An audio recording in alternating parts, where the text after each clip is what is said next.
2026ರ FIFA ವಿಶ್ವಕಪ್ ಫೈನಲ್ನಲ್ಲಿ Spain ತಂಡ ಹಾಲಿ ಚಾಂಪಿಯನ್ ಅರ್ಜೆಂಟೀನಾವನ್ನ 1-0 ಗೋಲುಗಳ ಅಂತರದಿಂದ ಮಣಿಸಿ ವಿಶ್ವಕಪ್ ಟ್ರೋಫಿಯನ್ನ ತನ್ನದಾಗಿಸಿಕೊಂಡಿದೆ.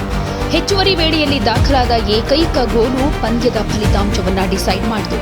ಈ ಸೋಲಿನೊಂದಿಗೆ ಸತತ 2ನೇ ಬಾರಿ ವಿಶ್ವಕಪ್ ಗೆಲ್ಲೋ ಅರ್ಜೆಂಟೀನಾದ ಕನಸು ಭಗ್ನವಾದರೆ ಪಂದ್ಯದ ಅಂತ್ಯದಲ್ಲಿ ನಾಯಕ ಲಿಯೋನೆಲ್ ಮೆಸ್ಸಿ ಭಾವುಕರಾಗಿ ಮೈದಾನದಲ್ಲೇ ಕಣ್ಣೀರಿಟ್ಟ ದೃಶ್ಯ ಅಭಿಮಾನಿಗಳ ಮನಕಲಕಿತು. ಅಮೆರಿಕದ ನ್ಯೂಜೆರ್ಸಿಯ ಮೆಟ್ಲೈಫ್ ಸ್ಟೇಡಿಯಂನಲ್ಲಿ ನಡೆದ ಫೈನಲ್ ಆರಂಭದಿಂದಲೇ ಎರಡೂ ತಂಡಗಳ ಮಧ್ಯೆ ತೀವ್ರ ಪೈಪೋಟಿ ಕಂಡುಬಂತು.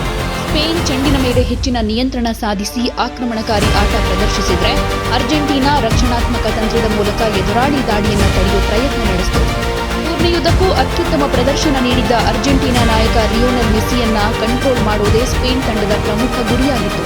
ಮುಖ್ಯ ಕೋಚ್ ಲೂಯಿಸ್ ಡೆ ಲಾ ಫ್ಯುಯೆಂಟೆ ರೂಪಿಸಿದ ತಂತ್ರ ಸಕ್ಸಸ್ ಆಯಿತು. ಮೆಸ್ಸಿಗೆ ಅಪಾಯಕಾರಿ ಪ್ರದೇಶಗಳಲ್ಲಿ ಚೆಂಡು ಸಿಗದ ಹಾಗೆ ಸ್ಪೇನ್ ಆಟಗಾರರು ನಿರಂತರ ಒತ್ತಡ ಹೇರಿದರು. ಪರಿಣಾಮ ಅರ್ಜೆಂಟೀನಾ ನಿರೀಕ್ಷಿತ ರೀತಿಯಲ್ಲಿ ಆಕ್ರಮಣ ಸಂಘಟಿಸುವುದಕ್ಕೆ ಸಾಧ್ಯ ಆಗಲಿಲ್ಲ. ಪಂದ್ಯದುದ್ದಕ್ಕೂ ಸ್ಪಷ್ಟ ಗೋಲು ಅವಕಾಶಗಳು ಕಮ್ಮಿಯಾಗಿದ್ದು ಸ್ಪೇನ್ ರಕ್ಷಣಾ ವಿಭಾಗದ ಶಿಸ್ತಿನ ಆಟ ಗಮನ ಸೆಳೆಯಿತು. ನಿಗದಿತ 90 ನಿಮಿಷಗಳಲ್ಲಿ ಎರಡೂ ತಂಡಗಳು ಗೋಲು ಗಳಿಸುವುದಕ್ಕೆ ಫೇಲ್ಯೂರ್ ಆದ ಕಾರಣ ಪಂದ್ಯ ಹೆಚ್ಚುವರಿ ವೇಳೆಗೆ ಸಾಗಿತು. ಇದೇ ವೇಳೆ ಅರ್ಜೆಂಟೀನಾಗೆ ಮತ್ತೊಂದು ಹಿನ್ನಡೆ ಎದುರಾಯಿತು. ಮಿಡ್ ಫೀಲ್ಡರ್ ಎನ್ಜೋ ಫೆರ್ನಾಂಡಿಸ್ 2ನೇ ಹಳದಿ ಕಾರ್ಡ್ ಪಡೆದ ಪರಿಣಾಮ ಮೈದಾನ ಬಿಡಬೇಕಾಯಿತು. ಹೀಗಾಗಿ ಅರ್ಜೆಂಟೀನಾ 10 ಆಟಗಾರರ ಜೊತೆ ಪಂದ್ಯ ಮುಂದುವರಿಸಬೇಕಾಯಿತು. ಈ ಅವಕಾಶವನ್ನ ಸದುಪಯೋಗ ಪಡಿಸಿಕೊಂಡ ಸ್ಪೇನ್ 106ನೇ ನಿಮಿಷದಲ್ಲಿ ನಿರ್ಣಾಯಕ ಗೋಲು ದಾಖಲಿಸಿತು. ಪೆಡ್ರೋ ಪೊರೋ ನೀಡಿದ ಪಾಸ್ ಅನ್ನ ನಿಕೋ ವಿಲಿಯಮ್ಸ್ ಹೆಡ್ ಮೂಲಕ ಮುಂದುವರಿಸಿದರೆ ಬದಲಿ ಆಟಗಾರ ಫೆರಾನ್ ಟೋರಸ್ ಅದನ್ನ ಗೋಲಾಗಿ ಪರಿವರ್ತಿಸಿದ್ರು. ಗೋಲ್ ಕೀಪರ್ ಎಮಿಲಿಯಾನೋ ಮಾರ್ಟಿನೆಸ್ ಅವರನ್ನ ಮಣಿಸಿದ ಈ ಗೋಲು ಪಂದ್ಯದ ಏಕೈಕ ಗೋಲ್ ಆಗಿ ಉಳ್ಕೊಳ್ತು. ಅಂತಿಮ ಸೀಟಿ ಮೊಳಗ್ತಾ ಇದ್ದ ಹಾಗೆ ಅರ್ಜೆಂಟೀನಾ ಆಟಗಾರರು ನಿರಾಸೆಯಿಂದ ಮೈದಾನದಲ್ಲಿ ಕುಸಿದು ಬಿದ್ರು. ನಾಯಕ ಲಿಯೋನೆಲ್ ಮೆಸ್ಸಿ ತೀವ್ರ ಭಾವುಕರಾಗಿ ಕಣ್ಣೀರಿಟ್ರು. ಪ್ರಶಸ್ತಿಯನ್ನ ಉಳಿಸಿಕೊಳ್ಳುವ ಅವಕಾಶ ಕೈತಪ್ಪಿದ ನೋವು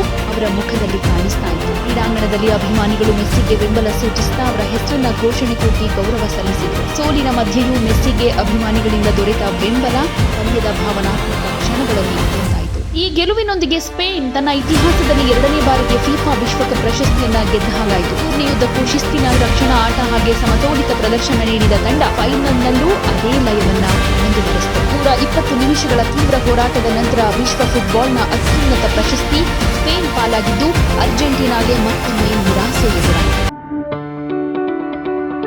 ಯಾವುದೇ ಸುದ್ದಿಯ ಅಪ್ಡೇಟ್ ಅನ್ನ ಮಿಸ್ ಮಾಡ್ಕೊಳ್ಬಾರ್ದು ಅಂದ್ರೆ ಈಗ್ಲೇ ಒನ್ ಇಂಡಿಯಾವನ್ನ ಸಬ್ಸ್ಕ್ರೈಬ್ ಮಾಡಿ. ನಿಮಗೆ ಬೇಕಾದ ಭಾಷೆಯಲ್ಲಿ ಎಲ್ಲಾ ಸುದ್ದಿ ತಿಳಿಬೇಕು ಅಂದ್ರೆ ಒನ್ ಇಂಡಿಯಾ ಆಪ್ ಅನ್ನ ಡೌನ್ಲೋಡ್ ಮಾಡ್ಕೊಳ್ಳಿ.